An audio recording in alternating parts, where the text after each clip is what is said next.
Jadi selamat malam teman-teman. Eh, saya akan mempresentasikan tentang sumber kode saya, yaitu sumber kode kernel Linux. Mas, silakan Mas. Nah, ini adalah nama kelompok. Masing-masing kami akan merepresentasikan, juga masing-masing kami akan bertanya-tanya untuk seputar kode, sehingga kami harus bisa menjawab kode yang kami buat. Next. Nah, jadi untuk kode saya itu namanya kode penjadwalan waktu kernel. Rangkuman seperti depan, eh, karena di dalam sistem operasi itu yang namanya penjadwalan, yang namanya mengatur waktu atau melacak pergerakan waktu itu sangat penting. Nah, untuk menjaga performa komputer tersebut stabil dikala menyelesaikan perubahan waktu yang ada, baik itu terjadi di komputer atau terjadi di dunia nyata, maka kode kode ini sangat penting. Fungsi, fungsi utamanya seperti yang sudah disebutkan di depan, itu untuk melacak perubahan waktu yang sangat penting untuk kinerja komputer. Struktur ini seimbang antara prosedur dan fungsi, di mana mereka menjalankan perintah mematikan dan menyalakan kembali interupsi atau jadwalan jika dibutuhkan. Contoh penggunaan dari sumber kode ini adalah pelacakan waktu di Indonesia, melacak perubahan kecepatan CPU alias CPU clock speed atau rate, dan membuat dan menetapkan jadwal seperti contohnya jadwal perkuliahan. Next. Nah, ini untuk yang kode kelas pertama. Di sini dia pakai no trace, artinya dia jangan dilacak, atau mode penelusuran dimatikan. Nah, statik ini untuk bahasa pemrograman C, dia itu dia mencakup dia, untuk set work clock ini, untuk yang no trace, artinya dia mode penelusuran atau penelusuran kodenya dimatikan. Sedangkan untuk statik, dia hanya terdefinisi untuk kapan dia dideklarasi. Misalkan di file header ini, ketika set work clock yang dideklarasi di sini, maka dia bisa dipakai. Kira-kira seperti itu. Nah, parameternya itu dia menggunakan struct work struct dengan variable work yang punya pointer ke struct ini. Nah, pertama didefinisikan variabel SCD yang dikasih pointer ke arah struct set clock data. Habis itu dibuat variabel CPU bertipe data integer. Nah, untuk menjalankan perintahnya itu, pertama, preemption itu dia dimatikan terlebih dahulu. Kedua, variabel SCD yang udah didefinisikan itu dia diinput nilai dari fungsi thisSCD dari file lain. Lalu ketiga, dia menjalankan prosedur SCD_stamp dengan parameter SCD. Nah, lalu variabel SCD yang mengarah ke variabel static underscore GTOD, dia ditambah dengan variabel GTOD underscore offset, dimasukkan diassign ke dalam variabel clock yang ditunjuk SCD. Lalu kelima, dia dinyalain lagi preemption-nya. Lalu setelah itu dia di-clone data jamnya di dalam fungsi for each possible CPU dengan pindah CPU. Nah, fungsi per CPU yang berisi set clock data dan CPU, jadi dimasukin nilai SCD. Nah, selanjutnya untuk yang print key ini, dia adalah jaga-jaga kalau misalkan timestamp counter atau yang hitung timestampnya itu nggak stabil. Lalu penjadwalan stabilnya itu dimatikan lagi. Next. Yang kedua sama seperti nomor pertama, ini pada dasarnya fungsi ini diminta untuk tidak ditelusuri. Namun ini adalah fungsi yang mengembalikan nilai tipe data U64 alias unsigned integer 64 bit dengan parameter integer CPU. Nah, seperti tadi masih ada variabel std yang ditunjuk ke arah struct set clock data. Habis itu dibuat variabel clock dengan tipe data unsigned integer 64 bit. Nah, di sini cek dia untuk penjadwalan stabilnya. Kalau misalkan set clock stable, dia nilainya ini kemungkinan true. Nah, ini nanti yang set click offset nilainya ini nanti ditambah sama nilai fungsi dari set clock, terus nanti di return. Apakah ini jadwalnya berjalan atau enggak. Kalau misalkan dia nggak berjalan, maka dia akan return set clock. Nah, habis itu selanjutnya demi keamanan, ini preamp-nya dimatiin dulu. Habis itu fungsi dari CPU SDC dengan parameter CPU, dia diassign ke SCD. Nah, setelah itu dia ngambil nilai waktu berdasarkan afinitas CPU. Kalau misalkan dan di sini dia dibandingkan. Kalau misalkan variabel CPU sama fungsi SMP processor ID, fungsi ini, kalau misalnya nilainya nggak sama, maka clock itu akan diassign dari nilai return set clock remote dengan tipe data SCD. Kalau misalnya sama, dia ngambil yang clock lokal. Yang ini yang remote-nya yang jarak jauh, misalkan mungkin di luar negeri. Nah, habis itu nyalain preamp-nya karena demi keamanan sama nilai clock-nya di return. Next. Nah, selanjutnya ini adalah local clock no instrument. Nah, no instrument ini dia itu fungsinya tuh nggak boleh diinstrumentasi untuk dibuat profil atau debug. Nah, kenapa ada no instrument ini? Dia itu cukup penting untuk daerah kernel yang cukup sensitif buat kinerja. Di sini nilai return-nya sama U64 yang artinya dia ngembaliin unsigned integer 64. Nama fungsinya adalah clock no inster. Dia void artinya nggak ada nilai input. Nah, jadi di sini udah definisikan U64 clock seperti tadi di nomor 2. Nah, ini dia sekarang meriksa stabilitasnya. Kalau misalkan fungsi static branch likely ini dia stabil, maka seperti tadi ini set clock no instrument ini dia ditambah sama variabel set clock offset terus di return. Nah, ini dia meriksa lagi apa penjadwalannya dia berjalan atau enggak. Kalau nggak berjalan, nah dia nggak balikin yang set clock no instrument.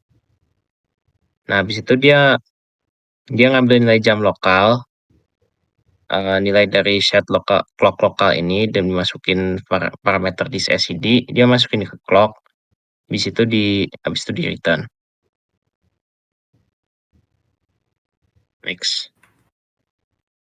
Nah, ini yang terakhir init. Yang void init ini dia pertanda bahwa dia sebelum dia ngejalanin kode lain, ini yang jalan duluan. Nah, kalau yang ini cukup sederhana, ini prosedur sederhana. Pertama dia memanggil prosedur untuk mematikan interupsi lokal karena dia mau cegah race condition.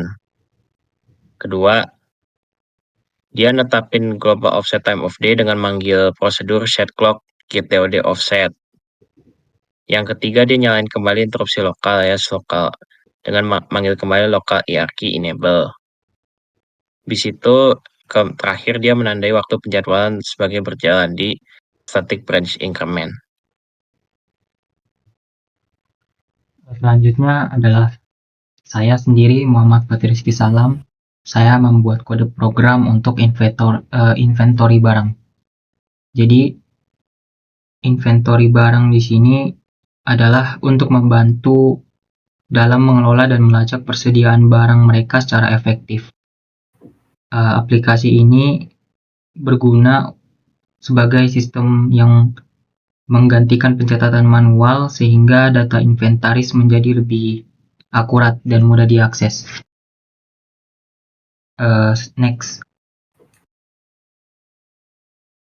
Kode kelas pertama. Kelas ini merupakan fungsi tambah barang.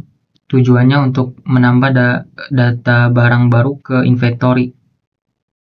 Yang pertama adalah deklarasi dan tujuan fungsi. Fungsi tambah barang dia menerima 3 parameter dengan tipe pointer barang, pointer data barang, pointer ke array atau slice yang menyimpan data barang, kemudian jumlah pointer variabel integer yang menyimpan jumlah barang yang akan ditambahkan, aktual jumlah pointer variabel integer, pointer ke variabel yang menyimpan jumlah barang aktual dalam inventory. Kemudian dia meminta input dari user menggunakan fmt scan untuk meminta input jumlah barang yang akan ditambahkan dari pengguna. Kemudian membatasi jumlah maksimum. Jika jumlah yang diinput itu melebihi kapasitas maksimum atau variabel nmax, maka jumlah tersebut diset ke nmax untuk menghindari kelebihan kapasitas. Kemudian menghitung jumlah aktual menggunakan loop yang berikutnya menghitung slot yang sudah terisi untuk menentukan jumlah barang aktual dengan memeriksa apakah nama barang pada indeks I kosong atau tidak. Kemudian memasukkan data barang yang baru. Loop kedua itu dia mengisi barang pada slot kosong sesuai jumlah aktual. Kemudian mencatat log aktivitas. Aktivitas tersebut dicatat dalam variabel update dan dikirimkan ke fungsi log barang untuk mencatat detail penambahan, termasuk banyak barang, ID barang, dan tanggal. Next. Selanjutnya ada fungsi untuk hapus barang. Prosesnya itu pencarian indeks. Jadi mencari indeks barang dengan ID delete. Kemudian mengurangi jumlah aktual, yaitu mengurangi pointer aktual jumlah sebanyak 1. Dan menggeser data, yaitu mengisi slot kosong dengan menggeser data barang di posisi setelahnya. Lalu pencatatan log, mencatat aktivitas penghapusan barang, ID dan tanggal dalam log. Dan fungsi ini memastikan barang yang dihapus dari inventory dan log diperbaharui. Next. Kode kelas ketiga itu lihat inventory yang menampilkan daftar barang dalam inventory. Jadi yang pertama kita mengecek inventory kosong untuk menampilkan pesan jika aktual jumlah bernilai 0. Kemudian pembatasan tampilan mengatur agar aktual jumlah tidak melebihi kapasitas maksimum. Kemudian menampilkan data barang, mencetak data barang dalam format tabel untuk setiap item dalam inventory, di mana fungsi ini memudahkan pengguna untuk melihat isi inventory dengan tampilan terstruktur. Next. Insertion sort yaitu mengurutkan barang dalam inventory berdasarkan stok menggunakan algoritma insertion sort. Pengurutan barang yaitu mengurutkan data stok sesuai dengan is asked true jika ascending, false untuk descending. Kemudian menampilkan hasil urutan, menampilkan data inventory terurut dalam format tabel. Dan fungsi ini memudahkan penyusunan barang berdasarkan jumlah stok secara fleksibel, baik secara ascending maupun descending. Next.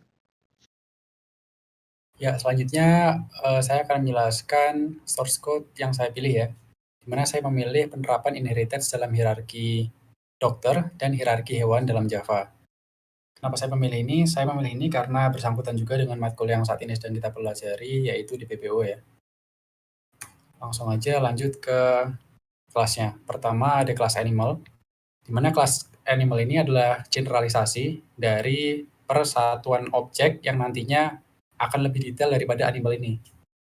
Untuk kegunaan animal ini bisa kita lihat ada beberapa atribut, diantaranya ada age, ada kind, atau jenis hewannya yang akan kita tentukan nantinya. Setelah itu di bawahnya ada constructor, suatu fungsi yang digunakan untuk menerima variabel yang dikirim dari main class ke kelas animal itu sendiri. Di bawahnya ada fungsi getter ataupun setter, di mana getter itu fungsi yang akan kita gunakan untuk mereturn suatu variabel yang ada dari kelas animal, dan setter itu untuk mengset suatu variabel yang ada di kelas animal itu sendiri. Lanjut, di sini ada kelas cat, di mana adalah child class dari kelas animal sebelumnya.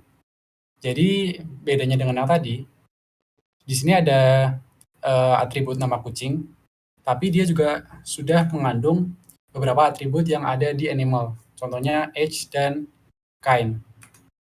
Lanjut ke bawah sama, ada constructor juga yang fungsinya untuk menentukan variabel untuk cat ini sendiri, untuk objek cat itu sendiri. Setelah itu bawahnya hampir sama kayak tadi ya, ada getter dan ada setter untuk mengset variabel dan untuk mereturn variabel yang kita perlukan. Dan di bawahnya itu ada suatu prosedurahan ya, di mana ini adalah fungsi spesial yang dimiliki oleh objek atau kelas cat itu sendiri. Ya, selanjutnya ada kelas dog. Sebenarnya sama saja, cuman perbedaannya di sini adalah bagian untuk runnya itu ya.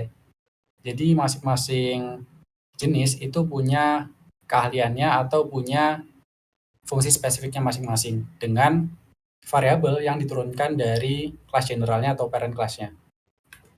Ya, lanjut untuk proyek kedua, ada hierarki dokter, di mana hampir sama. Di sini ada atributnya yaitu nama dan departemen, setelah itu ada constructor untuk menerima variabel yang dikirimkan dari kelas main nantinya, ada fungsi getter dan setter. Lanjut, di sini salah satu contohnya ada kelas dentist atau dokter gigi ya, yang dia itu sudah mengandung variabel yang ada di parent class general tadi. Setelah itu dia juga ada fungsi, salah satunya ada pull out tooth, di mana ini adalah fungsi yang akan dilakukan oleh kelas dokter gigi ini sendiri. Kalau misalkan kita anggap saja ada salah satu dokter, misalkan THT, berarti dia punya fungsi spesifiknya sendiri, kira-kira seperti itu.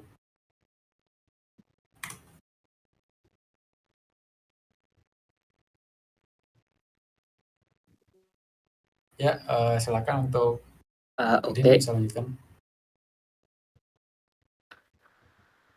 Dari saya sendiri itu memilih source code yang berkaitan dengan pembuatan sistem pop-up atau modal pada aplikasi berbasis web dengan menggunakan bahasa pemrograman JavaScript. Silakan di next. Nah, pada kode kelas yang pertama, ini adalah contoh penerapan kelas pop-up yang dimana di dalamnya itu terdapat constructor yang menerima selector untuk elemen pop-up yang akan dimanipulasi. Di dalam konstruktor sendiri itu adalah ada dua yang menyimpan referensi dengan yang menyimpan konteks method handle escape clause ke instead yang agar tetap merujuk ke dalam objek.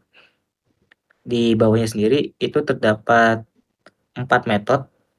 Yang pertama itu adalah method open. Di dalamnya itu ada buat menambahkan kelas pop-up aktif, dan di bawahnya untuk menambahkan event listener.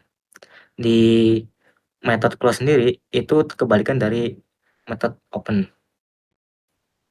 Nah, untuk method handle escape clause sendiri itu di dalamnya terdapat dua percabangan. Buat jika tombol yang ditekan itu adalah escape, maka akan memanggil method close. Di bawahnya sendiri itu adalah method set event listener yang dimana itu untuk menangani penutupan pop-up saat tombol escape ditekan. Bisa di next. Nah, untuk kode kelas yang kedua, saya memakai turunan dari kelas tadi yang bernama pop-up with image, yang dimana itu menangani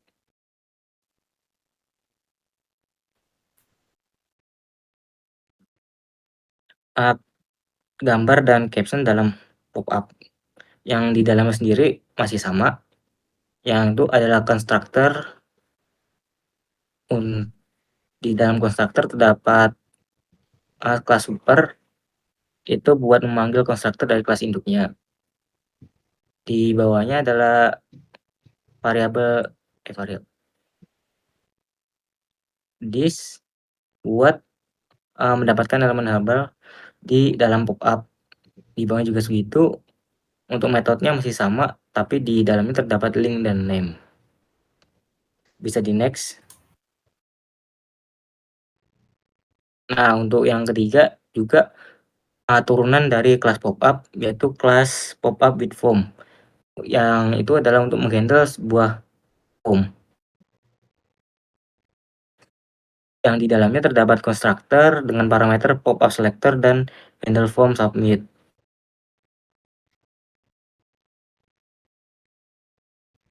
Di dalam juga masih sama. Di next. Nah, untuk yang kelas terakhir itu ada class section, yang dimana itu digunakan buat mengelola daftar elemen dengan cara untuk ditampilkan.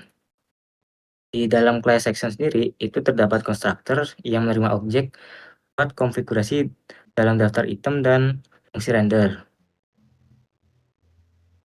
Di dalam fungsi method render itu dia mengiterasi setiap item dalam daftar dan merendernya.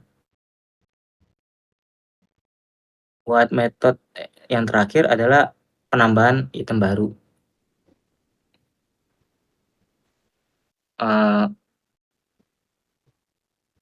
Oke, bisa di next. Mungkin. Oke, saya lanjutkan ke Darel. Jadi ya kurang lebih seperti itu. Jadi ini jadi sesi tanya jawab satu sama lain. Pop-up diperlukan fungsi open dan close.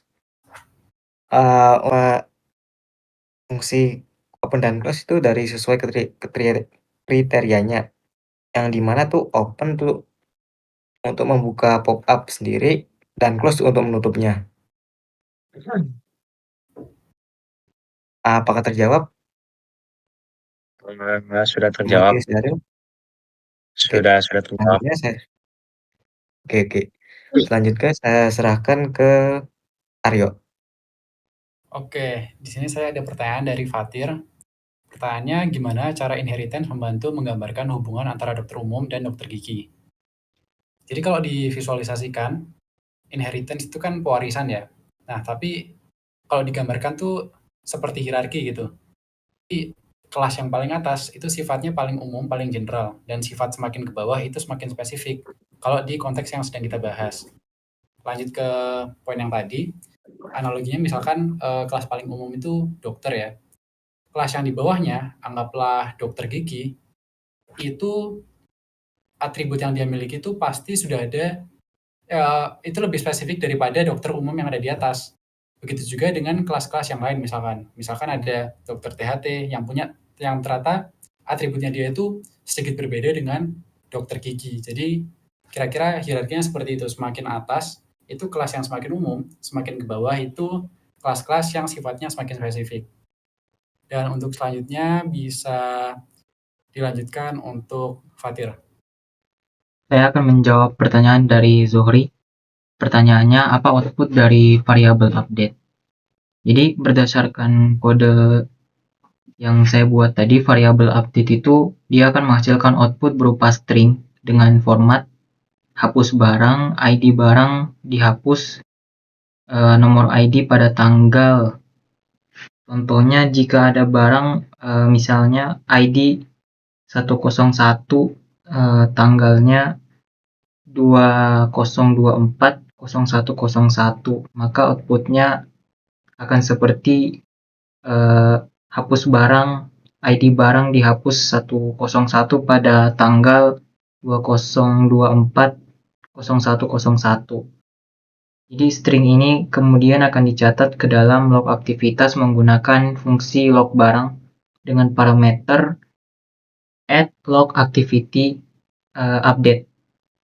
Ya, mungkin itu dari saya. Bisa dilanjutkan untuk Darel. Ya, selanjutnya saya mendapat pertanyaan dari Ari. Apa peran fungsi penjadwalan waktu dalam sebuah sistem operasi, terutama pada distribusi Linux, untuk menjaga performa komputer saat terjadi perubahan waktu? Terdapat 5 peran.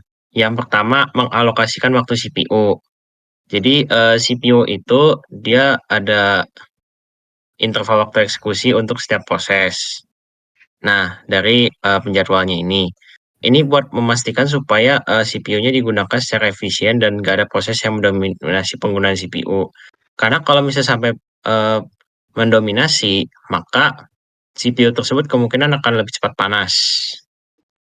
Yang kedua, dia menjaga responsivitas. Nah, dengan kode penjadwalan tadi, sistem operasi punya waktu respon yang minimum untuk sebuah program. Yang sangat penting untuk aplikasi yang cukup interaktif dan sistem waktu nyata alias real-time operating system. Yang ketiga, mengelola prioritas proses. Jadi kode penjadwalan tadi itu memungkinkan untuk dia memprioritaskan proses tertentu sesuai kebutuhannya. Misalkan mana yang menurut CPU itu dia prioritasnya tinggi karena dia kira-kira butuh banyak waktu untuk dikerjakan. Ketimbang yang waktu pengerjaan sangat sedikit sehingga prioritasnya rendah. Yang